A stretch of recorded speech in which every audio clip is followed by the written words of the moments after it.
Hi, and welcome to the OT is In, the podcast where we merge the worlds of education and occupational therapy to empower families like yours.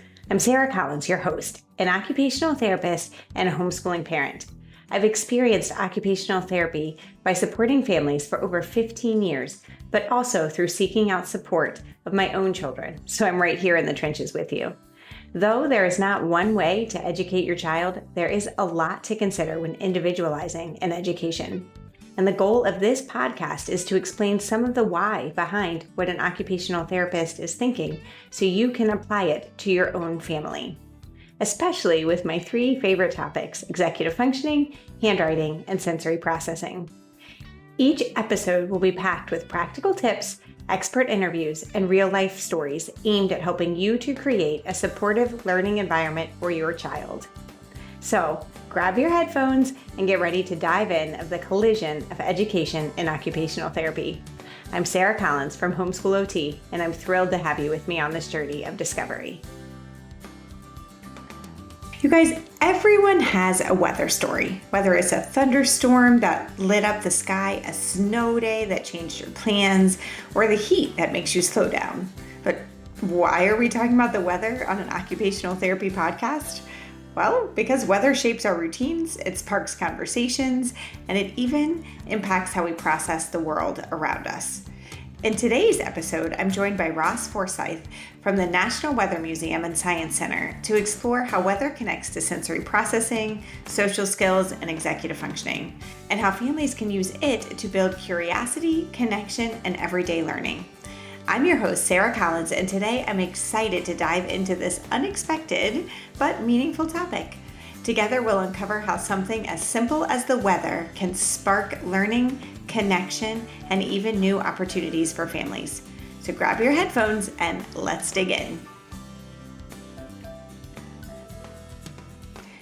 Before we dive into today's episode, I want to tell you about a new resource from Homeschool OT.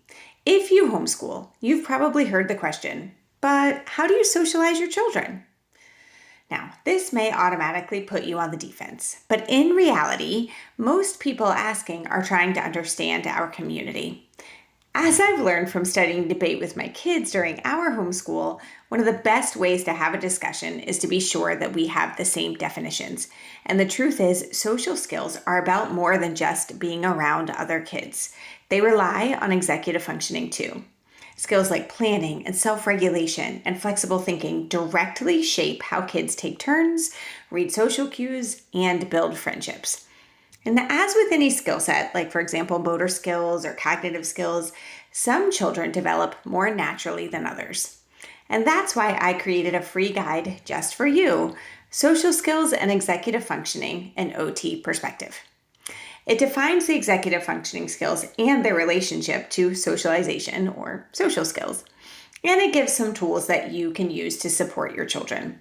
You can download it today at homeschoolot.com or through the link in the show notes. Now, on with the show. Hey, and welcome back to the OT is In. My name is Sarah Collins, and I'm here actually with Ross Forsyth. So this is an interesting conversation. We have been talking about social skills for primarily the entire month of October.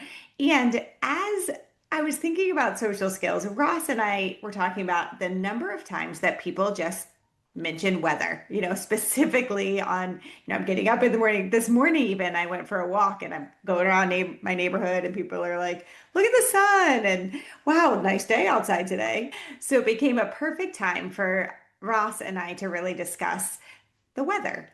So Ross, before, we really dive into this topic and people I'm sure are like, wait, what? We're talking about weather. Tell us your story, kind of where you came from, why you're passionate about this topic, and what it has to do with the homeschool community. Yeah, no, thanks, Sarah. My name is Ross Forsyth. I'm the executive director of the National Weather Museum and Science Center, and we're located in Norman, Oklahoma. And we've been there really since 2008. It really started out of a Norman Chamber of Commerce weather committee that my father was leading. And so as they got to the point where they had the idea but needed to make it a reality, he was retiring. He was a meteorologist for his whole career in the Air Force and then at the National Severe Storms Lab. So as he was retiring, he had a bunch of artifacts actually that he'd been kind of accumulating over his career. And yeah, we just got together, my background in business and startups and product creation. We just said, let's throw it in a warehouse and see who comes. And anyway, the National Weather Museum and Science Center was born. And we really kind of we used a traveling museum, a trailer for many years to go out in the community to schools and different STEM festivals. But in 2016, we've got the storefront. And so we've got a fully built plane, the only one authorized to fly through thunderstorms in the world. We have that. It's all armor plated, bulletproof glass, just to be able to fly through hailstorms and collect data. And so, yeah, that kind of has been the journey, and we've kept building on it since then. And I took over for him when he passed away to really drive into different, how do we scale this? Mhm. The excitement we see every week with visitors, how do we scale this to more people? And so that's where the Weather Kids, WX Kids program was developed, of just this curiosity, excitement that people feel about weather, but everybody's different. So if they like photography, we could say, here's some really great weather photography. If they like computer programming, math, we have models to show and simulations for tornadoes or hurricanes and everything in between, aviation, creativity, so emergency management. So there's really some avenue for almost everyone. And that's been really exciting to build. And now with the Weather Kids, we're really expanding our reach. There's so much I think that you've just talked about there, but one of the biggest things that popped out to me is when you were like, the different topics that people find interesting and how your role is to help to pique their curiosity. I love that. How do you feel like weather helps to just pique curiosity for students? Yeah, I think it starts with, as you mentioned at the beginning, kind of a common denominator of social skills of we all kind of meet and we're dealing with something, the weather that's bigger than ourselves. We can't control it. It influences how we dress and all these things. But when you look through a lens of that and it opens the door to picking up your camera or going outside or even a baseball game getting canceled or delayed, that collective disappointment. We all sort of feel that and we can connect there and then, kind of express ourselves from that common ground. Yeah, so we've got this commonality, and then you can kind of start to build deeper relationships, from that commonality. Do you find that when students are coming into your museum and or, you're going out to their schools or, through the Weather Kids, do you feel like you're seeing that commonality, build these social skills and these deeper relationships in there too?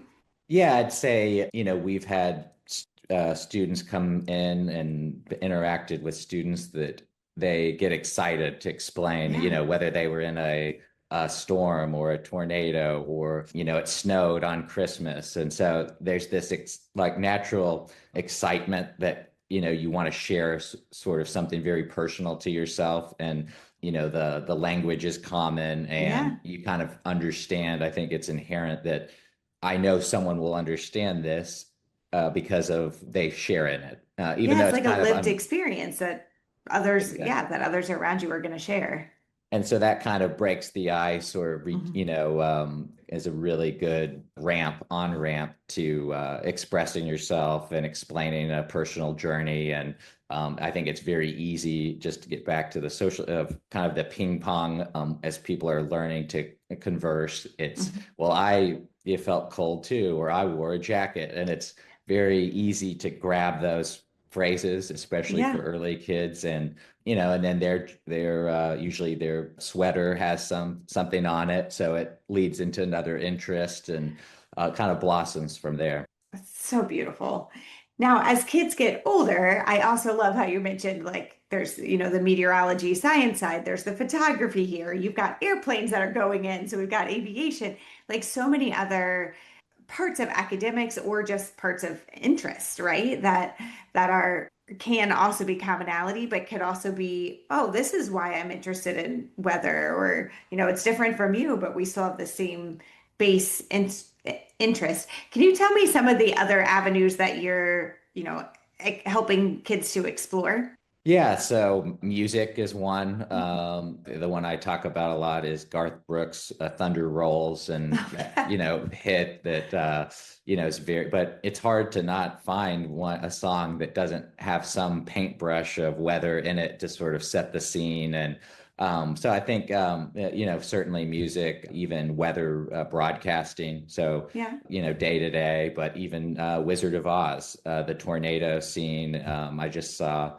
really interesting. They're doing the Wizard of Oz at the Sphere in Las Vegas, and one of the scenes is you're in the tornado, and so Oh, that's there's a fascinating. Twister, of course. So there's an Mhm. entertainment sort of element, storytelling, gardening, and even farming. So our food supply and how it's tied to the weather, making those decisions and that lane of careers, even aviation, emergency management, storm preparedness kinds of realms. So yeah, it's really, and then something I like to talk about is the entrepreneurship lane of this. So whether you're going to like the thunder blanket for an animal, like someone Yeah. recognized a need and this sort of anxiety and created a product and weather tech floor mats. So there's, my dad and I used to always talk that it was just the kind of the possibilities was endless. And mine wasn't to be a media, but I'm leading this weather museum and this Yeah. education piece. So I really think you can find kind of anything you're curious about. You could find it through the lens of weather and grow through that. And that's really how we've designed the Weather Kids program is we start with very basic concepts, and then by grade 9 through 12, it's looking at calculus and this really advanced thermodynamics and how to understand that. And it's something you can walk outside your door and see in real life. So it's not, you don't need a fancy lab, you don't need a lot of equipment, just some basic tools to see really complex thermodynamic and things of that nature.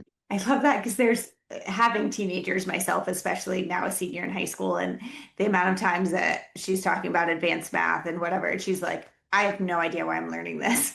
And I love how what you're saying gives a function and a reason and like an underlying why to some of the things that we're exposing them to.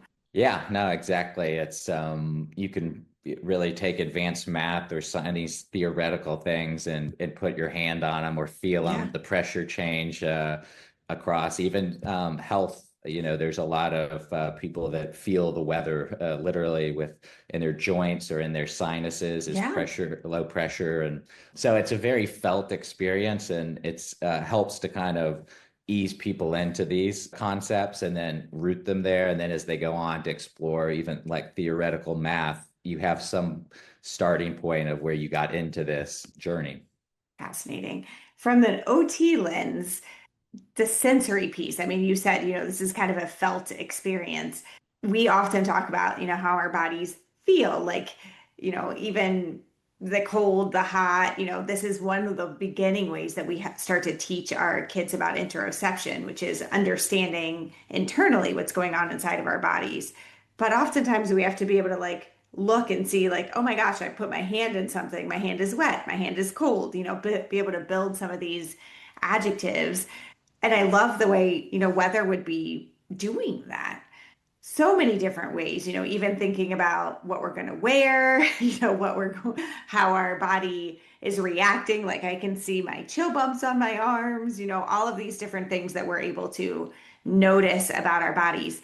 Do you have a tie-in or parts of that within, the Weather Kids app and or, the museum where you are helping kids to really hone in on their own body? Yeah, I think it starts at a young age with what to wear. So Mhm. as the program develops at the younger end of the scale, there's the dashboard looks different. So instead of getting temperature of 90 degrees today, it's this is what you might wear. And Mhm. so it's that feeling of telling the weather by what you put on your body, and is it heavy or light? The shoes, is it sandals or not? So I think it really starts there. And then as you go further on, you get more into that data piece on the dashboard as for older students that'll understand that a little bit better. But we do have like a weather connect. So we think weather is this ultimate connection and being present, Mhm. being able to say like, is it wet outside? Do I need an umbrella?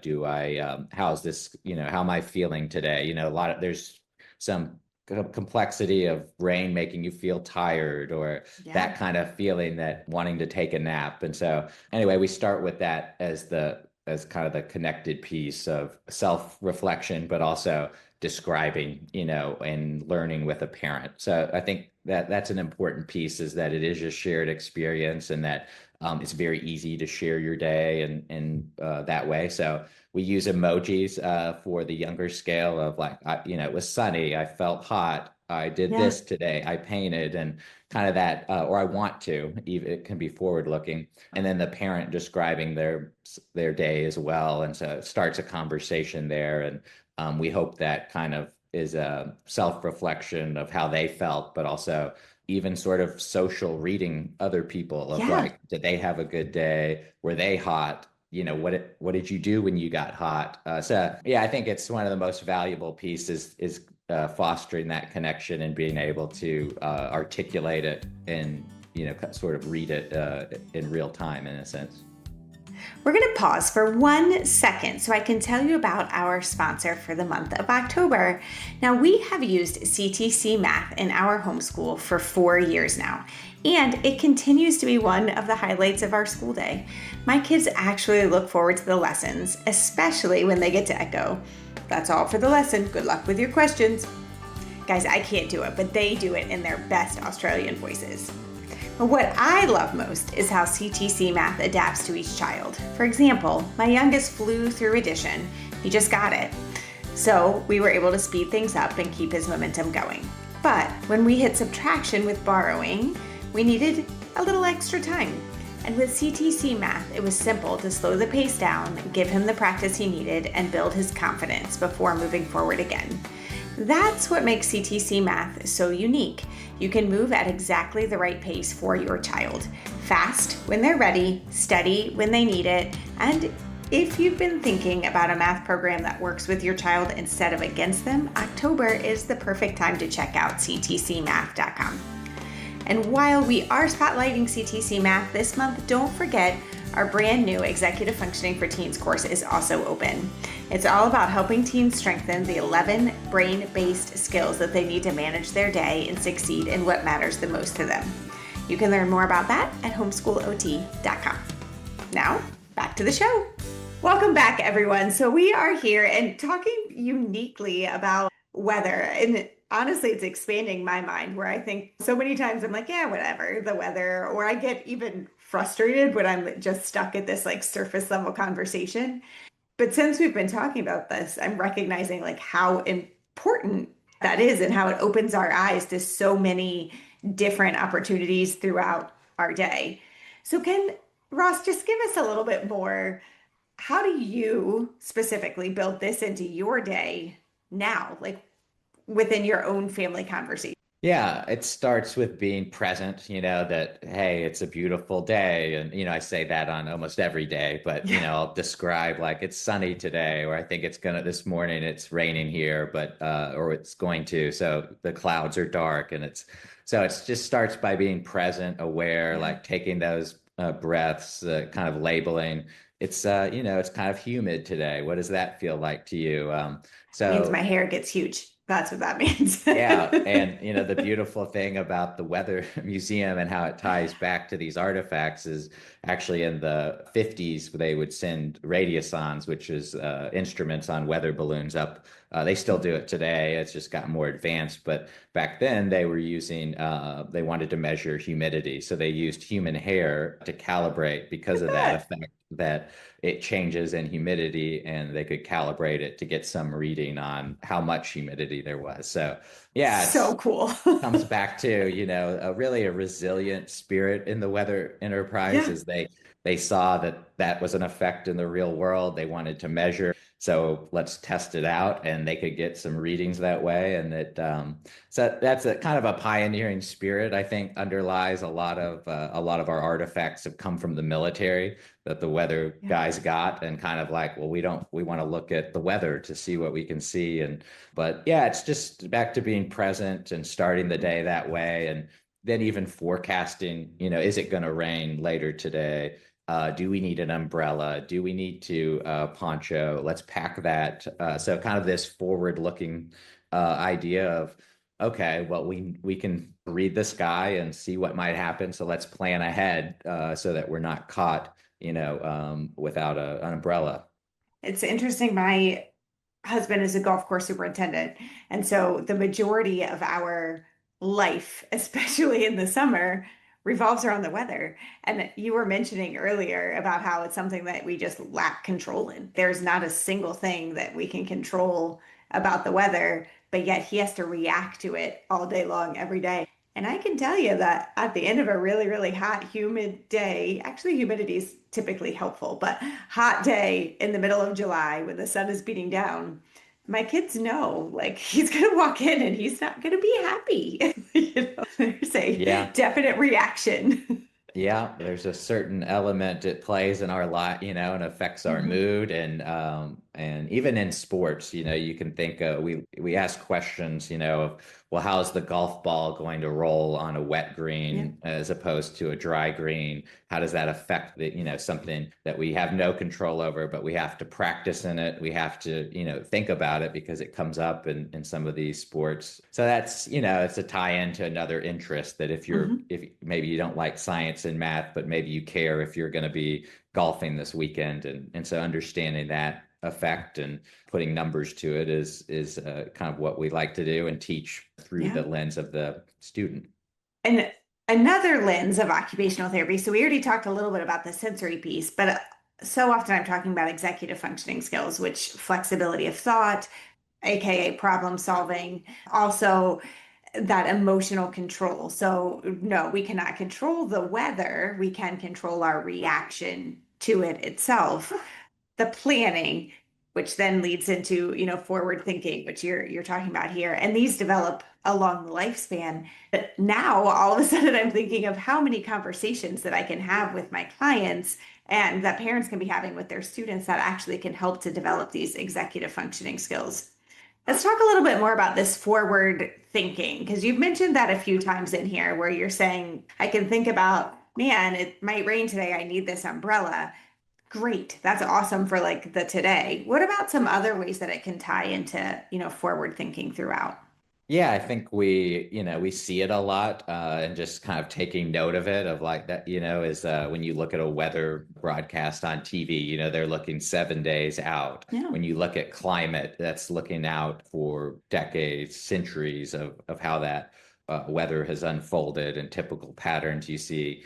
We use it in the Weather Kids to really look at, okay, what do you like to do? What do you enjoy doing? And where do you want that to take you in life? So that could be a career or just a hobby. But speaking to careers, if you're wanting to be a work on an airplane engine, that's a very different path Yeah. than if you're going to be teaching, theoretical math or doing Right. tornado modeling. You can do both, but if you're going to go down a path, what do you have to do today and tomorrow and the next 5 years to set yourself up to be the very best there? And so it's this looking ahead, knowing what you want to feel like. You don't want to be wet later this afternoon. You need to do certain things. Do you want to be a mechanic? Is that the feeling you want and the life you want? Like, how do you get there? So looking ahead, forecasting, and then bringing it back to today. That, well, that isn't, that's next week, or that's next in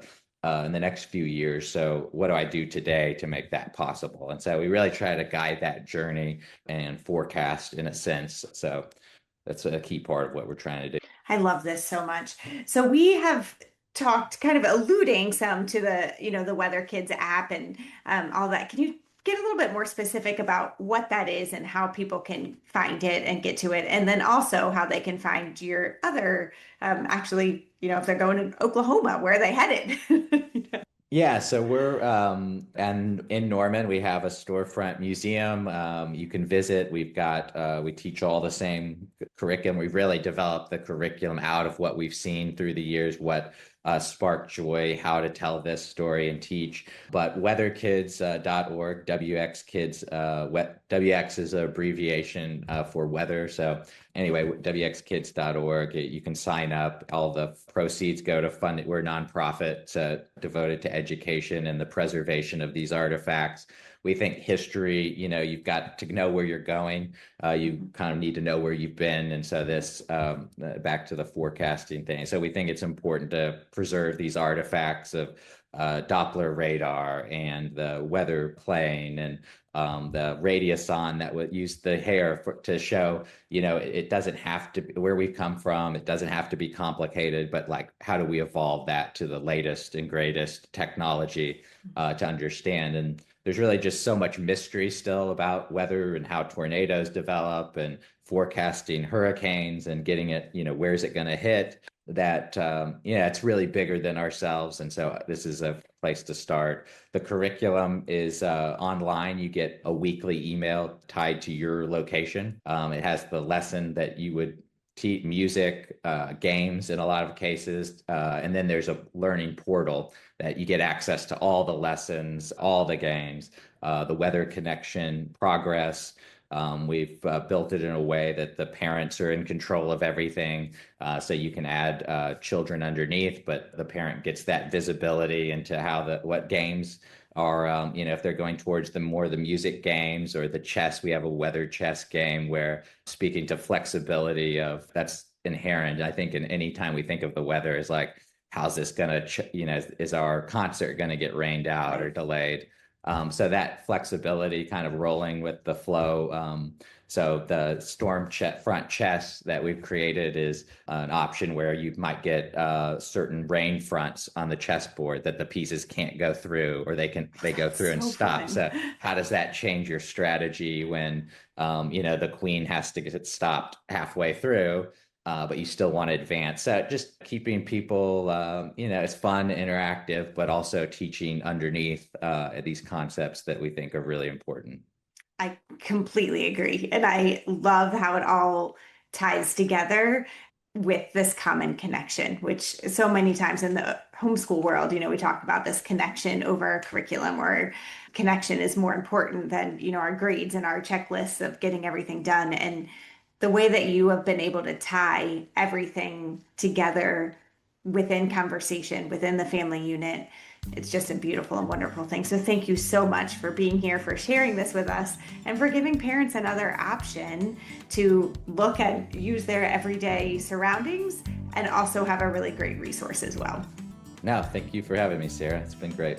If you have been around here for any amount of time, you've heard me say homeschooling is not alone schooling. As homeschool families, we have the privilege of building our own team to support our children.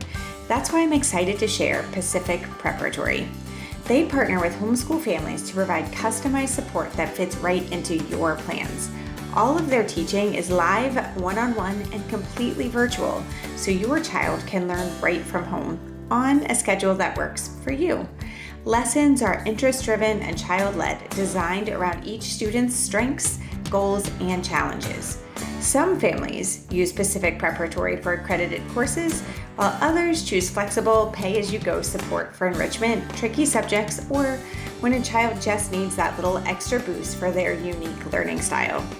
With experienced, carefully vetted teachers tailoring every lesson, they fit seamlessly into your homeschool program. So visit www.pacificpreparatory.org to learn more.